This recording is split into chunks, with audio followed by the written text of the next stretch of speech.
Naqshchi Erkin Abdullaning Uyg'ur naqshi musiqalariga flamingo uslubini birlashtirib ijod qilgan xos uslubdagi ommabop naqshlari o'tgan asrning 80 va 90 yillaridan keyin tug'ilgan yoshlar uchun intayin tunishliq.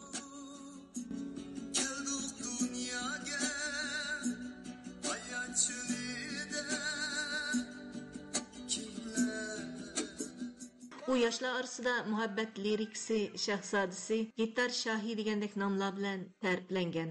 Xitoy hukumati Uyg'urlarni keng ko'lamda lagerlarga qamashqa boshlagan mezgillarda uning oilasi bilan Beijingdan Amerikaga ko'chib kelib, Kaliforniya shtatining Los-Anjeles shahrida turganligi, shundaqla Uyg'urlar bilan aralashmay sukutda yashab kelganligi hammaga ma'lum.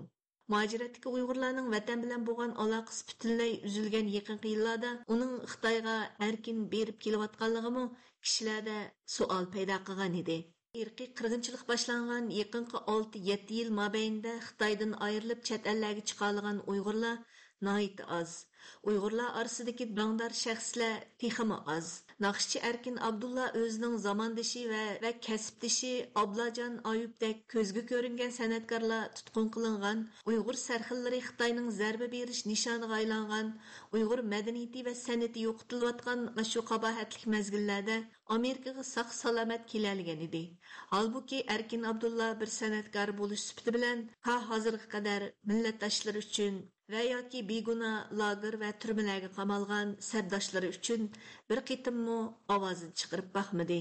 Amerikada shuncha yillar tugilib turgan naqshchi Erkin Abdullaning oldingi yilning oxiri tuyuqsizli Beijingga qaytishi muajiratdagi Uyg'urlarni hayron qoldirgan edi.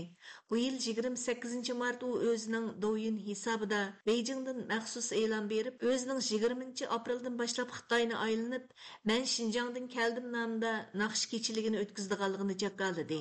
我是尔肯，我的全国巡演马上要开始了，首站4月20号在北京喜剧院，不见不散。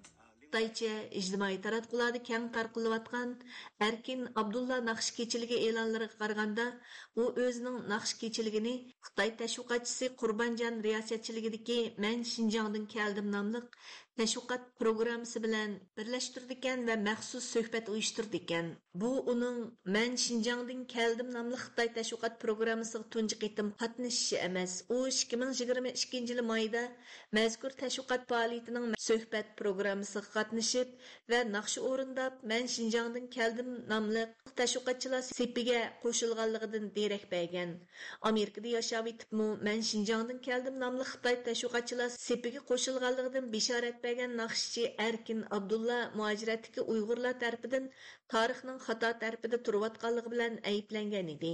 Xitoy hukumati yaqindan buyon o'zining Uyg'ur elidagi irqiy qirg'inchilik jinoyatlarini oqlash va xalqaro jamoat fikrini o'zgartirish maqsadida planliq ichib etish siyosatini yo'lga qo'ygan va buni Xinjiangga taklif qilish va Xinjiangdan sirtqa chiqarish xizmati deb atagan. Xitoy doiralari dal shu mezgilda Erkin Abdullani 2023 yilning oxirida tuyuqsiz Urumchiga taklif qilib, yolg'iz kishilik naqsh kechiligi uyushtirib bergan. Bu navbat Erkin Abdullaning yana "Men Xinjiangdan keldim" nomli kechiligini boshlaydiganligi haqidagi uchurlar muajiratdagi Uyg'urlarning nafrati va noroziligini qo'zg'amoqda. Ilgari Uyg'ur elining ichi va sirtida tonilgan el suygan san'atkorlardan Avstraliyadagi muqamchi Shuhrat Tursun apandi radiomiz ziyoratini qabul qilib, kasbdoshi Erkin Abdullaning bu qilmishlariga kuchli inkos qaytirdi. Hozirgi vaqtda necha million odam ayat solinib yassa, bular millatni sotadiganlar deb san'atkor bo'lish uchun asli vazifasi Uyg'urningki hozir bishib kelayotgan kunlarni anglatish, Uyg'urning ro'yini anglatish, millatningki mas'uliyat, millatning madaniyati uchun nima ish qilayman degan narsani o'ylash bo'ladi. Milliy ruh degan narsa yo'q. Milliy ruh o'lib ketgan insonlarda. Bu oldi bilan odam bo'lish kerak. Shu odam bo'lmay turib san'atkor bo'lmaydi deyishni o'zi tasdiq. Ba'zi odamlar shu Erkinga o'xshash satarga chiqib vatan uchun hech nima qilib berolmadi. Ben Xinjiangdan keldim degan ekan, uni Xitoy uchun ish qilman demak, Xitoyga taslim bo'ldim degan. Uyg'urlar qo'llab Erkin qildi. Uyg'urlikdan tanmaslik kerak bu. O bir mag'lub bo'ldi endi. Endi bundan keyin buning yo'li yo'q. Shuna insonlarni yana qiladigan odamlar bor, bu yana yo'q emas shu. Sen qo'llovchilarga raddiya berish kerak-da. Uni qilmasa, mumkin yan buni o'xshash odamni turkumlab chiqaverdi. Naqshchi Erkin Abdulla 2004-yil chiqargan tunji naqsh plastinkadan keyin Xitoyda gitar shoiri deb tanilishga boshlagan. Xitoy hukumati uni Qashqa obraz elchisi qilib, uningga tashviqot sahnalarini hozirlab bergan. Chet eldagi Uyg'ur faoliyatchilar va Uyg'ur tashkilotlari uning 2014-yili 10-oyning 3-kuni Parijda o'rinlashtirilgan Erkin Abdulla naqsh kechiligini, uningdan keyin Amerika poytaxti Washingtonda qo'ymoqchi bo'lgan konsertini sezgurlik bilan to'sib qo'ygan edi. Ayni vaqtda uning chet ellarda o'tkazmoqchi bo'lgan bu konsertlari Xitoy hukumati yakan qirg'inchiligini paydo qilgan, xalqaro jamiyat Uyg'urlarning vaziyatini jiddiy kuzatayotgan, shundaqla chet ellardagi Uyg'urlarning Xitoyning bostirish siyosatlariga qarshi norozilik namoyishlari yuqori pallaga chiqqan bir vaqtlar edi. Dal bu paytda Qashqa diyorida tug'ilgan Erkin Abdullaning Qashqaning obraz elchisi sifatida chet ellarda o'yin qo'yishga o'rinlashtirilishi muajiratdagi Uyg'ur faoliyatchilarda gumon qo'zg'agan edi. Radiomuzda o'zining fikrlarini bayon qilgan yana bir san'atkor, Norvegiyada yashayotgan go'zal san'at ustasi Akram Imin apandi Erkin Abdulladek bir naqshchining shaxsiy manfaati uchun millatning manfaatini qurbon qilganligini mundaq deb aybladi. Uyg'ur olamda boshqa millat hammasi o'zining millatiniki naqshni, o'zining millatini boshlaydi. Ash millatdan chiqqan bo'lgan ekan, dunyo diqqat qiladi-chu, xalqlar yaxshi ko'rdi. O'zingni unutib qolsang, o'zingni odamlari degan bo'zak tortib yerda nurg'un ishlar uchirgan bo'lsa, sen shu bo'zaq odamning pulini olib xajlab yursang, bu qanday odam deymiz buni? Uni Uyg'ur emas deymiz u. Bu Uyg'urlarning orasi kirisi bo'lmaydi bu. Uyg'ur degan Uyg'urlar hammamiz bir o'yning adamidek yashash kerak hammamizchi. Endi bu san'at tarafdan hisob uni birinchi o'rinda ko'rish kerak-ku. Xitoy cho'qamda, ingliz cho'qamda, Beijing turamda o'zini unutib qolmagan bo'lsa, buni esil bola deymiz uni. Bu artistlarniki qilgan qilig'imiz qarab baho berdi bizga. Erkin degan bolaning Uyg'ur emasmi deb o'ylayman. Chiroyga qarasangiz Uyg'ur o'xshab qo'ydi amaliyotda. Qanday Uyg'ur bo'ldi bu? Bu haqda Gollandiyadan ziyoratimizni qabul qilgan lager shoiri Qalbinur Sidiq xonim Erkin Abdullaga o'xshash namdor kishilarning Xitoyga yontayoq bo'lishini Uyg'ur xalqi asla qabul qilmaydi ham mangu kechirmaydi dedi. Vatanda naiti bulupmu yoshlarni alqışıga erishgan bir naqshchi deb o'ylayman bu Erkin Abdullani. Shu vatanda Uyg'urlar qaraganda Xitoylar bilan bekrak aralashadi.